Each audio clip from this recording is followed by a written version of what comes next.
This is the project of solar inverter, in which this one is the 10 watt solar panel. This is the buck converter module or the charge controller circuitry.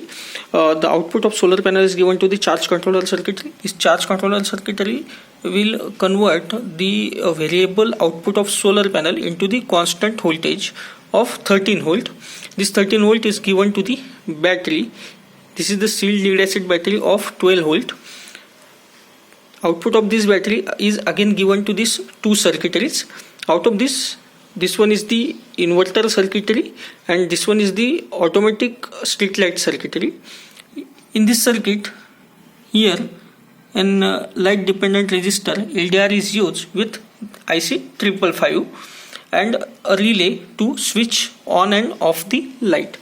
In the inverter circuitry, again this one is the switching thyristors and this is the 555 IC timer circuitry.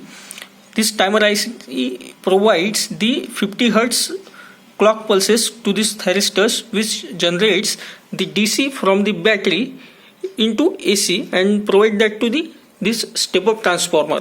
This step up transformer will convert the 12 volt into 230 volt, which is given here to this switch box and here to the lamp. Again, this lamp is controlled using this relay with the help of this LDR.